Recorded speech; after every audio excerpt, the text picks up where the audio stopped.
Okay, welcome to today's session on sacred masculinity. We are going to broach the topic of what is success to you, more specifically as a man in today's society.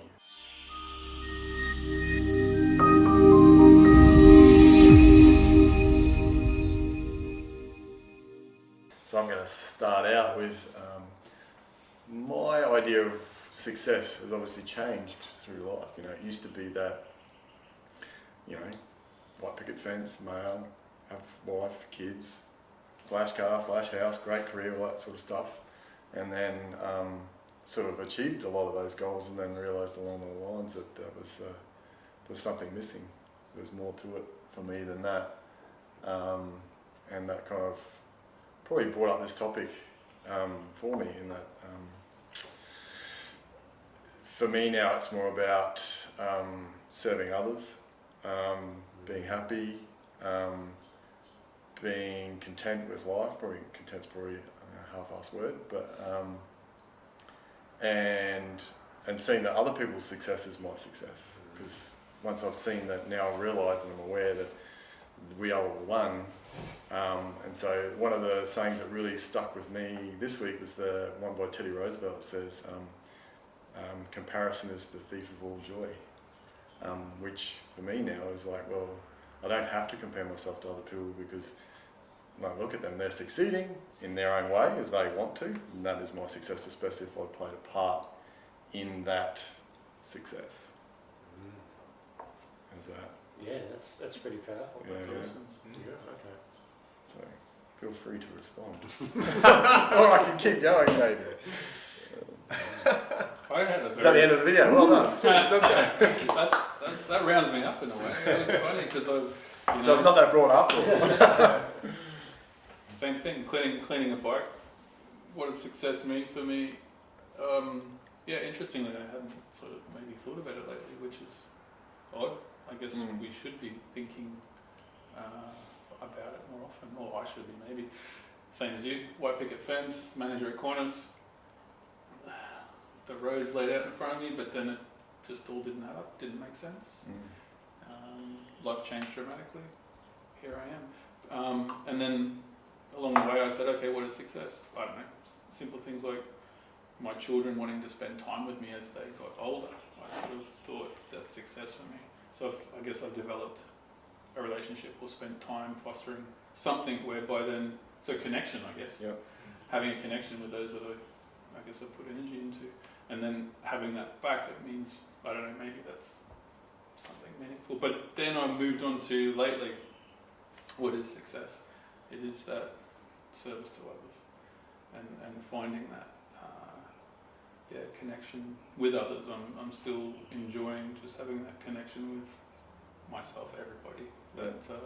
But service, definitely service to others, and starting to step into that power and understand that when everyone else in the world is happy, content, or we're sort of raising that vibration, and that I'm starting to feel is really, what excites me is seeing people healing and raising that vibration. Yeah, I love it. That's success, is spreading that on, passing it on, learning that, moving up. Yeah. I guess that's one of the things for me now is that, realising that we're all part of this, and it's about raising the vibration of the planet to get it to that next dimension. So whatever I can do to do that is success, in a way. Because even sometimes, even asking the question, what does success mean to you, for me implies that there's an end goal. And then asking the question, what is success, is more so implies that more of an opening. So what is success for me is living life aligned to my internal value and navigation and towards my purpose. So I guess and Maurice speaks about this all the time, is the implication that every day we die and we're reborn. So, was today a successful day? Was this week a successful week?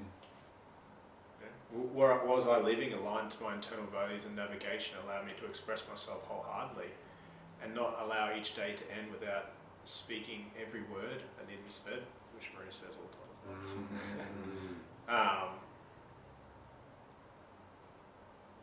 So I guess for me, did I live aligned to my values today? One of my number one values, like you guys said, is service. So was I of service today? Yeah, I believe I was.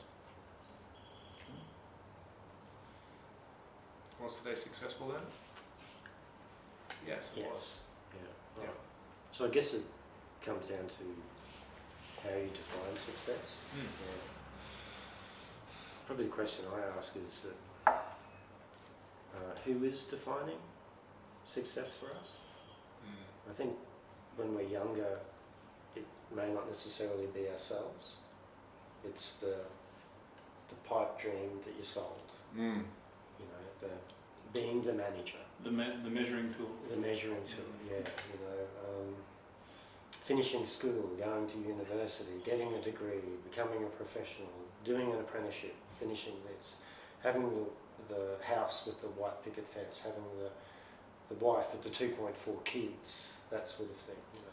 I'm more successful if I move from a Ford to a Mercedes to a BMW or whatever it is. So I'm constantly moving forward. So the question is who is the director of your success? When we look at success too, I guess the question I have is success future oriented or is it present oriented? Like I guess you're saying, Damien, success is a destination, or is it a state? Is it part of the journey? Is it part of the process? Is it a ledger of ticks and crosses, or is it, well, how was my day today? Did I leave any words left unsaid? Did I have an opportunity where I could have aligned with self? And even when I didn't align with self, was I still aware of it? Is that still a successful realisation? I think for me, and over, like I totally agree with all of you, is that over the years success has changed for me. I think for me what's happening is that the closer that I can be to love, that probably is my indicator of success. Not that that's a destination, it's just more so a revealing. I am successful if my intent is based upon love. Yep. And how I then show up with that and who I then share it with. Yep. Maybe I can, if I'm going to use a yardstick or a measure, what is the ultimate measure? It's not how much money I've got or what suburb I live in or the car that I drive or, it's maybe if we could look at it from, what's the number one commodity in the universe? Well, you're right, it's moving from this dimension in essence. So you if all those measures are within this dimension, there's more greater beyond, isn't there? So I guess it should be in aligned with wherever your being and goes, ends up, or so love is the source of everything, isn't it? Everything? Yeah. So the more you're closer, the more I'm aligned with that, the more that I'm coming from that. Makes sense to me. Yeah. What's your definition of love, though? Yeah, that's that's the parameters in which you're saying. Podcast. That's right. Can we do that in the next one? And how does that unpack practically in a day-to-day? And that's a good. And we just did something when we're talking about John Lennon. Really, it's not about how you love, who you love, where you love, when you love. The matter is that you love. So in each and every moment, you get an opportunity to love. Even when shit's happening, you can go, seeing through the eyes of love, what would this look like? How would I respond from love? And when we talk about love, we talk about unconditional love, rather than the conditions that place upon things. Yeah, I had a mate, we sat down and we tried to work out in this realm what love means, and I think we came up with 6 different interpretations based on how we were brought up, I guess, and how humans maybe maybe view love, and so we went through and sort of tried to define, but what is what is love then for some people who, I don't know, haven't connected to the source of it. I don't know. Good question. So what does it look like? Again, here we are, sacred masculinity. We're a bunch of guys. How do you live that way? Because that's probably going to be the best tool and the best sharing that we can give to others, rather than saying, well, you can do it that way. And also, how do you live it?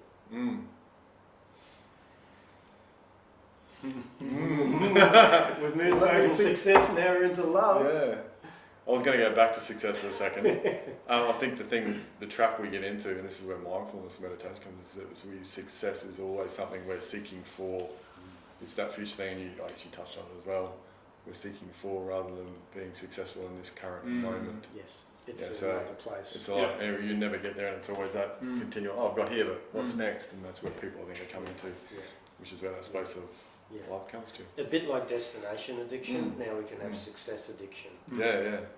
When I get there, this imaginary place, I'll be successful. But once you're there, then you'll go, well, what's next? Yeah. Part of me, when I was thinking about it, was that, what's right or wrong, everything that occurs was for a reason. Therefore, you're successful because you're just being. I mean, it's a success every day because it's all part of your journey and lesson. So, success is almost potentially a word that is almost something we need to lose. I don't know.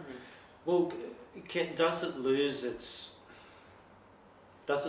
weight? Because when we start to look, whatever you do, you're going to be successful.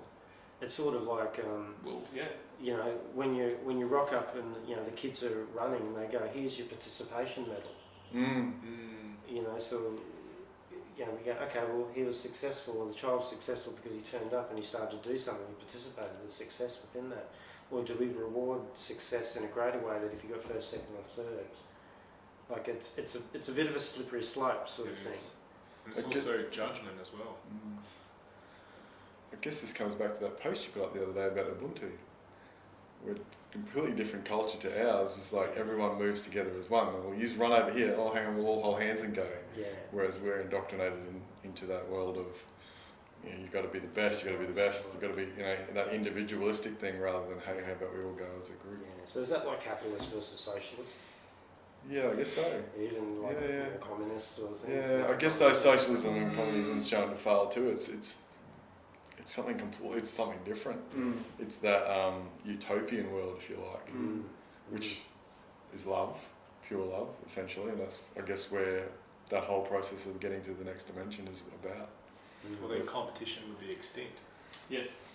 Which is what happened when you look at Venus in World 1. There was no competition. The kids they didn't get punished or anything. They just did whatever they want. So therefore, the problem was that they didn't start to grow because there was no desire to get better and better. Because there's no catalyst. Yeah. So I guess it's needed in essence. It offers that contrast, doesn't it? Yeah. It allows you then to see. But that's why they progressed through to the next stage so quick compared to where we're at.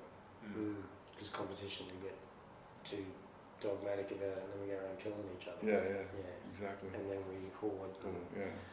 We got the opposable thumb.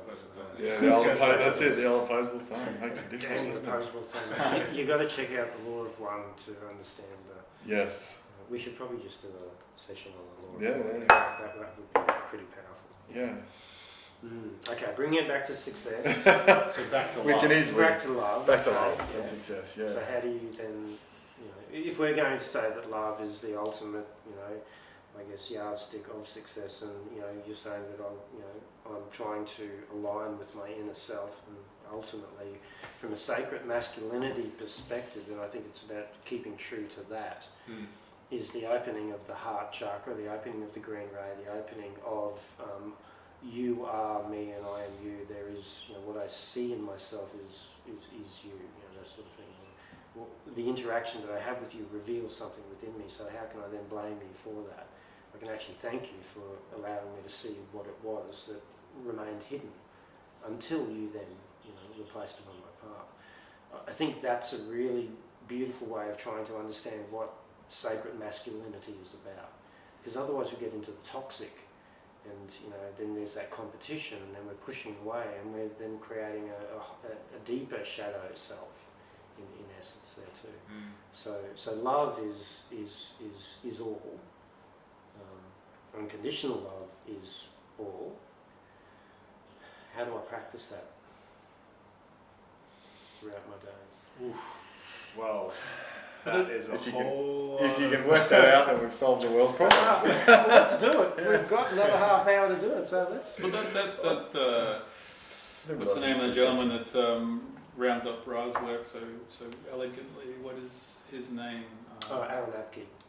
Yeah. So one of his episodes, he talked about what he does to, I guess, get to some sort of point every day. He practices what you just said, going out into the world and seeing each person as himself or as a reflection. And he said that the more he sort of tried to see that, the more he felt love for people. It just grew and grew. Yeah. I mean, that's within itself something you can do. Sure. Well, that's the irony of this, is you'll always bring that reflection back to yourself. And then, obviously, then you have to then look at every shadow part of life. Everything from the rapist to the pedophile to every single part, and then be like, well, if we're all one conscious having this human experience, then that's who I am. Can I love that part of myself? And that's the hard part, isn't it? Because you've got to come to that understanding firstly, and then try and share it. So when I'm having conversations with people, clients, and you've got to be careful who you're starting to talk about this with, and then opening up, this is the thought process. I guess then with that vibration growing, so talking about it with people. So to me, the first step is accountability. For us to unconditionally love on every single aspect, we then have to take accountability for everything that's in the field, for everything that's in a part of our life, but then everything that's in part of the entire experience we're having. And then at that point of accountability, then we can see the truth of what's happening, and then through a different set of eyes, then choose to love it. So the second step then would be actively choosing to love. Yep. And then through that point then, actively choosing to unconditionally love. Because there is a difference between love and unconditional love. Because for a lot of us, for me, I was taught as a kid, love is conditional. There's like these points of like, oh, you can love that person, but you can't love this person. Yeah. When I get married, I only allowed to love my wife, but you can't have love for another woman because that's causing issues. Well, actually, I can have love for the woman, but it doesn't have to be physical intimacy. It can be, I just love you. Yeah. It doesn't mean I want to be with you intimately or in any other way, but I have love for you. Then for me, the next step after that is being unconditionally loving, which is like letting go of those barriers and be like, okay, well, every single action, every single moment that's happened in my life, I can forgive. I can love unconditionally. And that's a big step for a lot of people. Big step. Because I work with clients and they'll get to that point of like, especially doing the inner child work, they'll get to that point and they're like, oh no, I can't forget. I can't forget and I can't forgive that person. What they did wrong to this child was no, that's the barrier. Like, okay, well, that's as far as you can come now. Let's work with that. But, let's then know that the next invitation is for you to forgive that person. So, and for a lot of people, forgiving what's happened to them personally is a big step. Forgiving what's happened outside them to other people in these other environments of the world, that's a giant leap. Yeah. Yeah, that'd be really hard. The A Course in Miracles talks about forgiveness and salvation are part of the same illusion. So if I look at forgiveness, there's the sense that somebody has wronged me. Even Oprah Winfrey said, forgiveness is letting go of the thought that somebody has wronged you. So then you go, but then to come to that understanding, I really need to look at life from an ontological perspective, greater than this life. I need to have the long view. That's what I was touching on today. It's the long view. It is the long view, and I had to throw in the word faith. Yeah. And then that sort of gets messy. I guess it comes back to that Ho'oponopono stuff which we talk about, which you said is the Crow talks about. everything in your existence is your responsibility. I remember we had a conversation in one of the first men's group where I said, well, you know, you're talking about someone rapes you. Well, yeah, if you weren't there, that didn't occur. So ultimately, you're responsible for everything in your existence. Whether you know you've gone, hey, rape me or whatever, or I was wearing the wrong clothes or whatever, you know, and stuff. But without you there, it doesn't exist. So to be able to give forgiveness for that situation, then frees you from it. And that's you've given unconditional love, and that essentially is unconditional love to yourself. Yeah, and see, Oprah Winfrey was raped as a child, and you know she went through that, and here is she's saying, you know, I learned to forgive that person because I then started to see that person did not wrong me, did not harm me. There was no sin that was actually created. It was a part of my catalyst through this journey of soul into this incarnation, and that I have been also a part of the agreement of it. Now, you know, to come to that perspective, that's pretty fucking, you know. That's enlightenment. That's intense work. Yeah. You know. Well, that's what, you know, Abraham Hicks talks about, that you chose that life before you came here. So it was something from your previous life that you hadn't dealt with, and you've come back to this life and go, oh, it's going to happen now again because you didn't actually clear it. And so, like, I mean, she talks about how, you know, people kill themselves and they didn't deal with it, they're going to have to deal with it the next time. And that's, I guess, that whole karma stuff as well. So it's ultimately it's unconditional self-love for yourself, which is love for everything, because we all are one. Yeah, you know, they're from the Cherokee Indian perspective, like, you know, if one of their sons was killed in battle by another tribe, they would offer to adopt the one that had killed their son, and they would love it as much as their son. You know, it wasn't now we need to kill this guy. Yeah. It was, you know, to honour our son, we can show this one love. You know, a lot of the guys who go to prison, you know, they're in their own internal prison, their own internal turmoil, and because of, you know, the judgment that I guess society once again places upon people. Now, I don't want people going around murdering my family or anything like that, and if anyone does try to, then I'll probably fight back and give it a good go. But if that was the case, then, you know, this is the question: would I be able to then see it through the eyes of love? Yeah, like I've always said that. Touch wood, that's going. I've always said that if someone, you know, touched my kids or did something to my daughters, I wouldn't care. Do you then go, oh look, fuck it, all of that stuff that I'm talking about, but you don't know until you're in that situation, and you've seen some of those ones where, you know, families have completely forgiven the other person, and that, you know, you think about it in terms of that is success. That's powerful. That is success, because now they don't have to go through the rest of their life as well, being bitter and twisted and having this hate and waking up with. It's freedom for them. So I think that's a really good word to go with success, is freedom from that bondage to... Yeah, that's really good. Dropping the judgment. Yeah, freedom to bondage. We look at like financial freedom. Now I'm successful, I've got financial freedom. You know, maybe success could be emotional freedom. Intellectual freedom, spiritual freedom, you know, or even liberation. Well, Eckhart Tolle, liberation from Eckhart Tolle that's even about implying a place of separation. Liberation or freedom. Yes, it's coming from. There's still dualism. Well, I think you still have to have contrast eventually, because otherwise there's no growth. And that's what we're here for.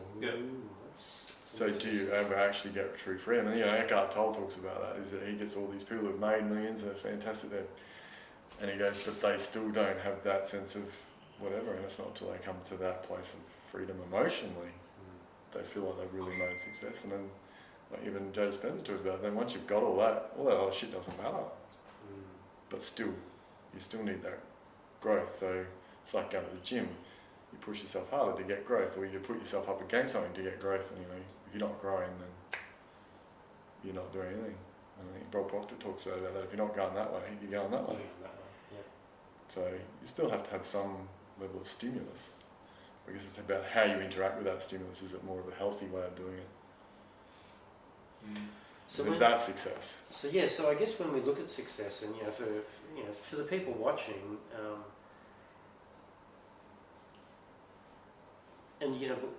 we have spoken about the concept of spiritual embodiment. So spiritual embodiment is that I am a mind, body, spirit complex. There's three components to me. Yeah? The Holy Trinity. Yeah. So we're in this physical universe with a body. We've got this mind that perceives things, and then we've got consciousness that sits within it. The spiritual part of us, in a sense, and it's great that we're tapping into that. Well, this is what I am. I'm love and all that sort of stuff. But I've still got this mind that likes to play games, that likes to plan things, that likes to go, oh, that'd be nice. I'll have that, or I don't like that. And then we've got this body that we need to care and nurture through the whole incarnation before we then transition back to consciousness. So we get a particular amount of days to play with this, in a sense. From those perspectives, how do we, if we wanted to look at sacred masculinity, well, how do we look at like sacred success? How do we integrate that spiritual embodiment? How do we embody success in all three areas? What does that look like? Are you doing it? And if you are, what are you doing? I think you're doing really well in some areas of your life by working with conscious people. I look at you and I go, man, this guy's successful. He's doing what he wants to do. He's doing, I put up a post today on Ikigai. It's all right, yeah. Yeah. Not stalking you. Yeah, no, that's okay. That's all right. And it's that space of my life has meaning, or the meaning of my life. That what you're good at is what you get paid for. It's a vocation, but it's also an inspiration. So I can see you doing that. I see you doing that. And I see you touching on that now because it's really, you're really starting to feed that more and more and more. Yeah, you're having discussions now. Yeah. You're building upon it. Yeah. You're starting to directionalise it. Good question. So would I call myself successful? I guess the other thing about that though is then you're still looking for the outside to feel whole, are you? Or is it's more so there's this stuff going, and also remember that there is no separation between outside and inside. True. See? Yeah. Because the outside is just you're the projector. Yeah. You're the projector. Yeah. You go, okay, there you go. Yeah. So whatever I'm seeing here is coming from here. Life is living me. So what am I seeing? What am I picking up on? Is the screen, the film that I'm watching, is it the story that I want to be telling? I guess that's a good answer within itself. Is the screen that I'm projecting lately seems to be a much better movie. It's rosier, it's happier, and things are just occurring which make me continually smile. Beautiful. And the feelings, it's like an internal feeling that every time I get to feel you, and the people I'm placing in my journey now are more of you and me, which are amazing. Yes. And they're more and more beautiful. And it's like people ask me, I said, no, all my clients, all my people lately are just awesome. And they're all giving me so much, and the vibration and the feeling, the connection, the love is just growing. It's like the success is this movie that gets better and better. So it's a funny feeling, but it's like, wow, every day it's like exciting. You've raised your vibration. And what am I doing today? Right. Yeah, it's like the cool things are happening every day. Did you raise the vibration, or did you just offer an invitation? See, I think I love like looking at this, because a lot of people I feel are very clever in a lot of ways at sort of creating it and masters of.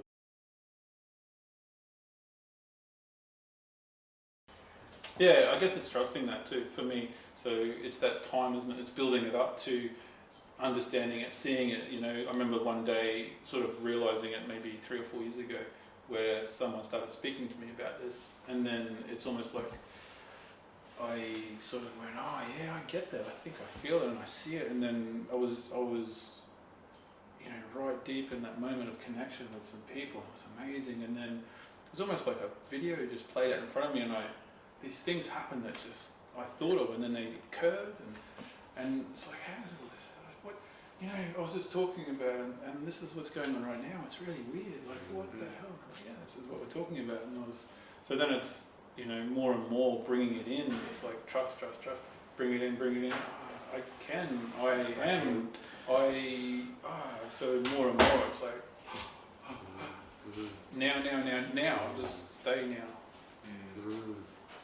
Maybe even to what was coming to me when you were saying that, maybe success is actually becoming aware that you have a choice. Well, yeah, that's, yeah. This is Beautifully spinning me out. put. I just had a conversation with someone the other day about choice. That's really true. Because he said, "I've always got a choice here." And I went, "No, you don't." He's going, "Yeah." I said, "Hold your breath and see what happens. I bet you don't have a choice that you have to breathe eventually." And it did his head in. I was like, "But maybe that's one example." But yeah, ultimately you do have a choice. You do have a choice. Or it's the awareness that I do have a choice. And I guess there's a context around that. Is that I have a choice of the reality that I can align with. Yeah. Yeah. And that may be the indicator of success. Because then it's going, right, well, there's an infinite number of realities. Which one do I want? Because either whatever path you take, it's still perfect. Yeah. Yeah. Yep. You know. Simplest things are the best. Yeah. That's well done. It's not that I need to, you know, so and so said that this is, you know. But what happens, I think, is that we get told, we get brainwashed that this is the path. You know, I think someone was saying the other day that, you know, if all of those people who worked hard, you know, if hard work represented how much money they make, then everybody who's working a job from 9 to 5 should be millionaires. You know, or even longer. Yeah. And all to one day wake up and go, "Hey, this isn't working." This isn't working. They have this full-on midlife crisis. I've been sold. Yeah. I've been sold a future, which then comes back to what is. Well, that's one of those programs. I've got mates who are tradies, and it's like, oh, you know, they're always slagging off people who don't work hard, or, you know, like my job's not, hey JCU, not particularly super hard, and probably edit that out. And they just look down, you know, you're lazy. I was like, no, who's the smart one here?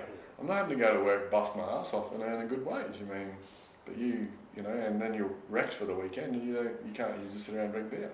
I sit there and go, well, that's not my idea of success. So, but they've been brainwashed into that hard working, and it's very, especially from those baby boomer children of baby boomers, and that has been coming down through it.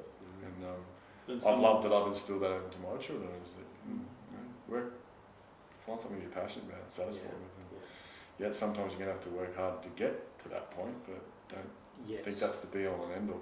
Yeah, and it doesn't become, it's not hard work.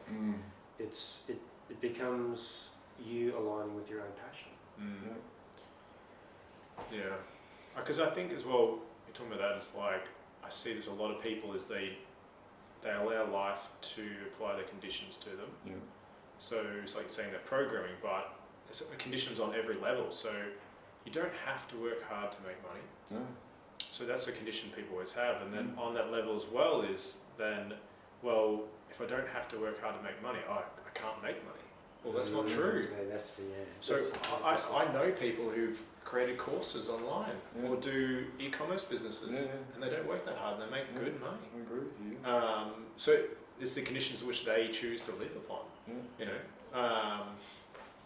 You know, great example is some people who choose to be stay-at-home parents. You know, their partner might go and earn all the money, but then they share an income. They've chosen different conditions if they wish to live their life. You know. I think is like you're saying is we have these conscious choices in which we want to choose to live our lives. Then when we are being fully accountable for those conscious choices, then we can then really act upon them.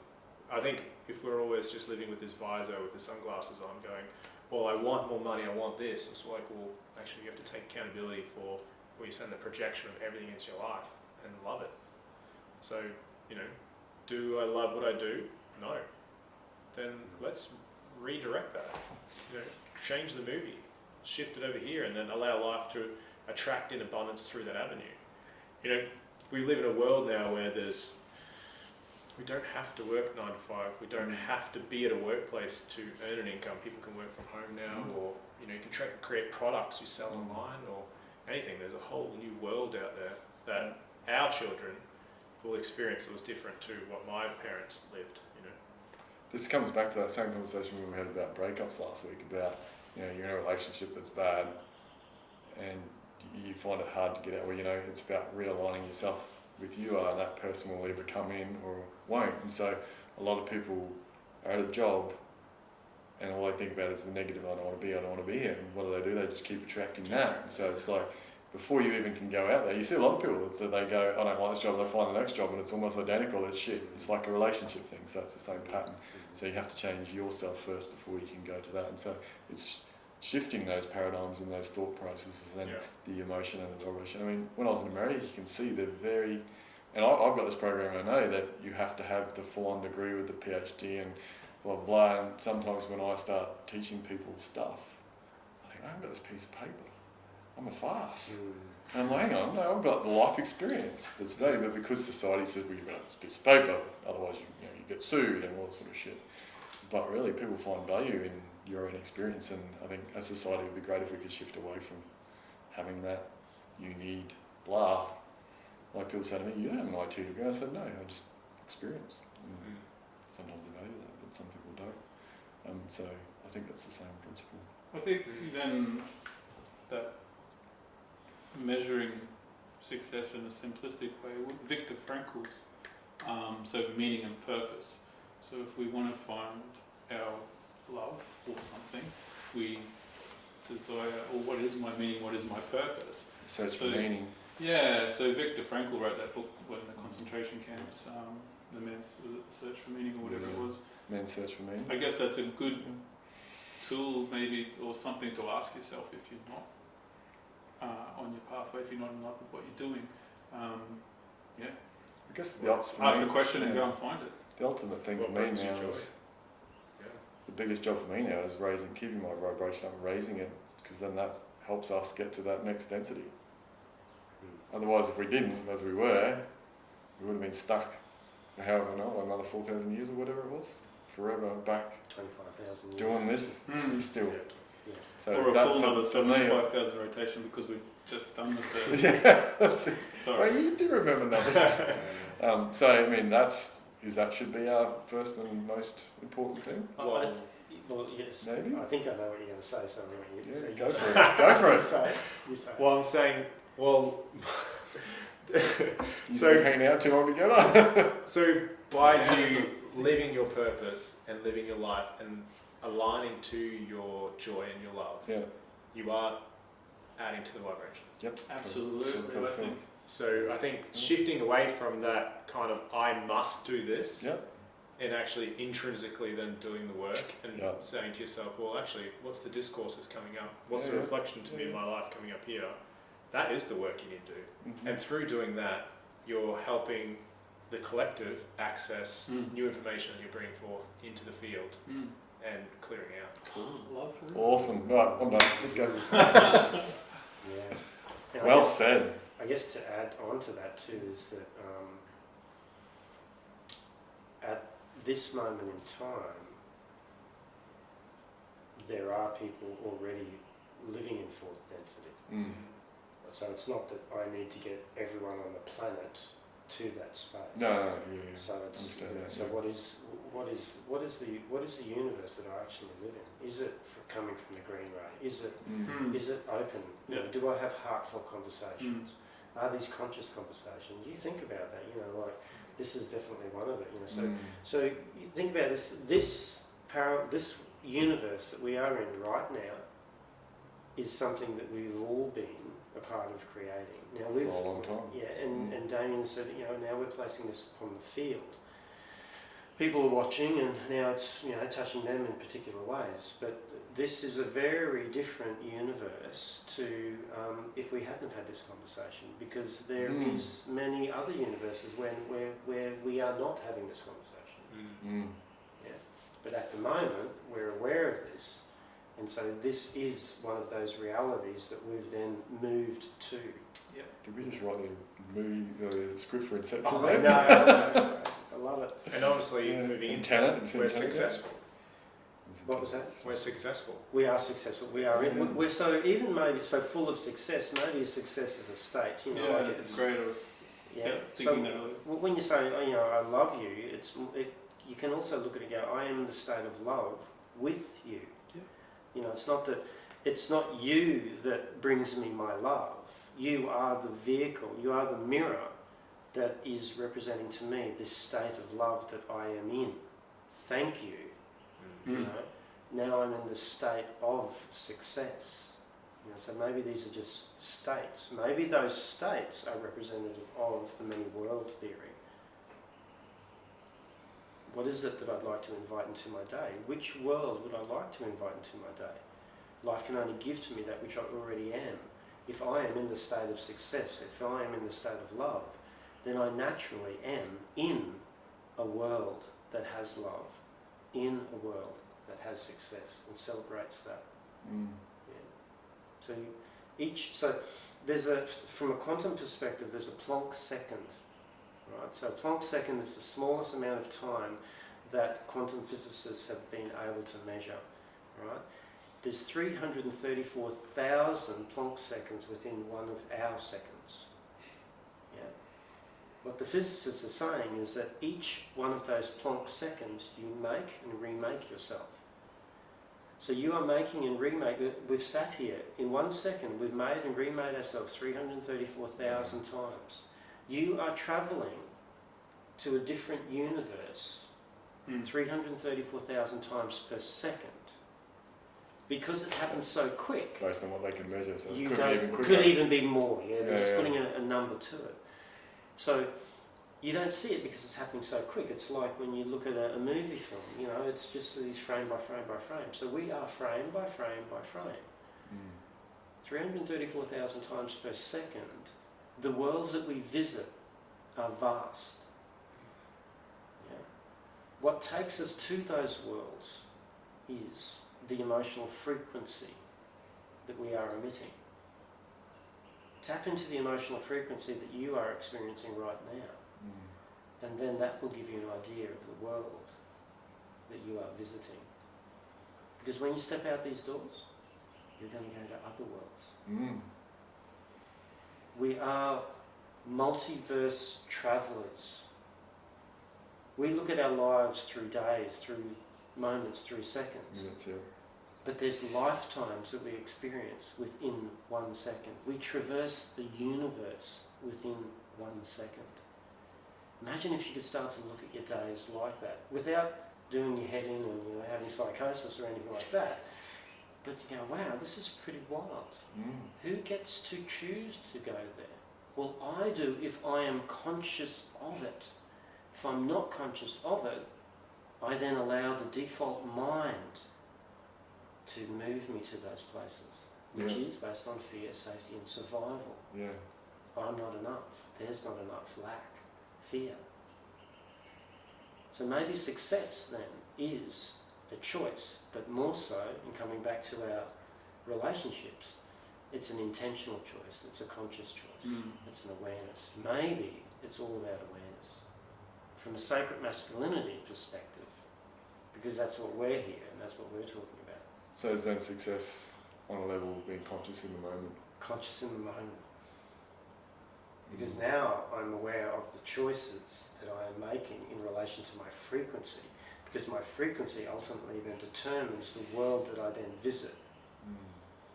So that's interesting then, because Joe Dispenza talks about stuff where he says your brain knows what you're going to do before you even have done it.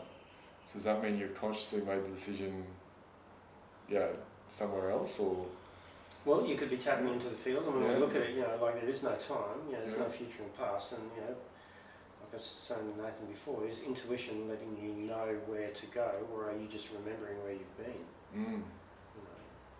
Because everything is happening. It's a multiverse. Or is it somewhere back? Like I saw that the other day. I was having a conversation in my head, and then 3 days later it turned up. What happened? It was like, and then I was pissed about it because someone triggered me, and I went, hang on, I asked for that 2 days ago. It was like, okay, righto. So then I became consciously aware of it, and that sort of stuff's happening more and more. Yeah. And Peter Crone, he talks about the word trigger. Get rid of the word trigger because it gives it a negative connotation. He looks at it and goes, what is being revealed within you? Because constantly things are arising within me, things are being revealed. Because when we look at them as triggers, and this is a classic thing with drug and alcohol addiction, I got triggered. So now I'm blaming the trigger. Yeah, rather than being responsible yourself. Rather than going, wow, thank you very much for revealing that within me. Well, I realised I was responsible because I asked for it. That's right, yeah. So, this is probably going to happen when I go to them. They said, bang, happened. So, hello. No, Thank you. Yeah, thank you. Yeah. Right, don't do that again. No. Yeah. All right. Cool. It was an interesting conversation we had that went. Okay, thanks very much for that really broad subject. It was broad, but it ended up being very... Yeah, it was. Took us there. I don't think you can really, ultimately, in the end, can you really say, I mean, success is different for everybody, really, isn't it? Yeah. Sort of coming from that perspective that whatever the definition of success, there probably needs to be the element of conscious awareness. What is driving your success? Yeah. What's guiding your success? Is it a state? Is it something that exists in the future, or is it more so existing in the moment? Well, it's interesting, you see those people that they all of a sudden get conscious just as they're about to die and have all these regrets about essentially not being conscious through the whole life. They went, I did this, and this to be accepted by society. Or if I could have done that. Yeah. The old regret. Yeah. If I had spent more time with my family than working or that sort of stuff. Yeah. I guess that's where that leave no words left unsaid is also potentially another indicator. Cool. Let's finish there. Yeah. Now before we do that, let's just go around and go. Okay, what was I guess one of the points that you got out of that? Just one. Yes, that's your definition of success. No. Out of all of the conversation, what was something what's arising for you at this moment?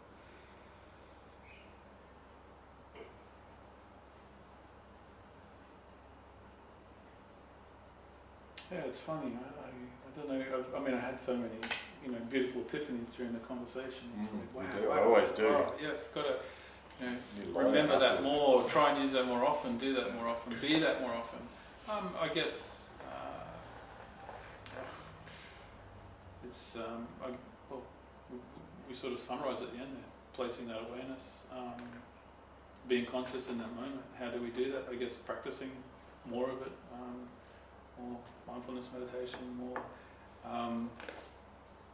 But having an understanding of what potentially success is being conscious in the moment. I don't know, it just gives me a bit more faith, a bit more trust to believe in myself and just project more of what I want consistently.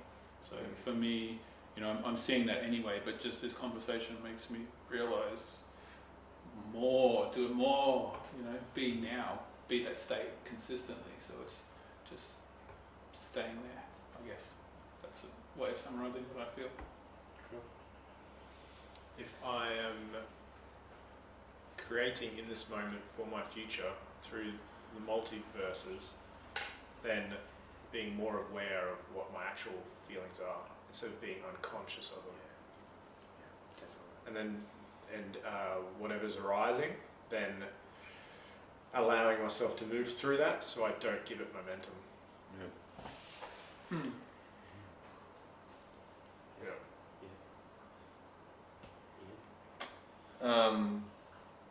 Was that I shouldn't use the word triggered. No such thing as shouldn't, but to try to use it. I can replace it. Yeah, I can replace it with it. And really the thing for me is that Nathan and I had the same sort of feeling. Seriously, it was like, oh, okay, because I did have that the other day and I went, okay, well, push that. I didn't push it aside, I dealt with it. I went, okay, well, that's whatever. But, then I'm not alone in those thoughts. No, and that, I'm really grateful to be here. Yeah. That's what really ultimately for me in that conversation was like sitting here having that conversation with 3 other blokes about stuff like completely different to what I have at work or with other people, is just awesome. Yeah. That's really what I mean. Yeah, we had a discussion about success and that sort of stuff, but and you saying, you know, that us having this conversation impacts on the field, great, Well put. regardless of the topic. Mm-hmm. Yeah, that's really awesome. So is that a successful day then? Yeah, grateful. Yeah. Beautiful. Cool. So, yeah. So I was successful in this moment, or we, or the collective, or The whatever you collective, call it. you reach the state of it. Yeah. Maurice? Yeah, cool. And that we're going to have 15 million views on this. There you go. That's the timeline that we're going. Tomorrow. No. What was I guess probably similar to you, Damien, the conscious awareness of your state really is the best indicator of the multiverse that you then access, and that there is a multiverse, that we do have choice, and when you become consciously aware of it, you can impact it. And that's really it's becoming more and more apparent to me that we are the creators of our own reality, and this is actually how you do it.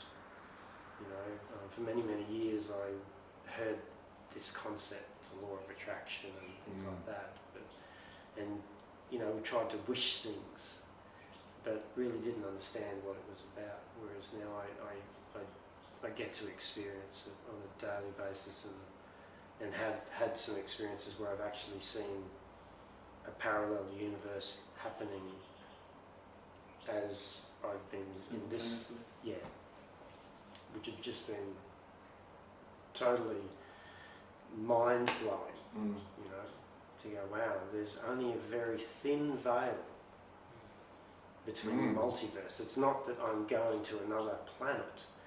It's a very thin veil. It is, yeah. Like a few people talk about that. Yeah. You get, I guess you keep lifting these veils. Yeah, And lifting you the get veils. access. And the John veils are Spencer talks lifting. about lifting the veil, The yeah. veils are lifting as well too. Yeah.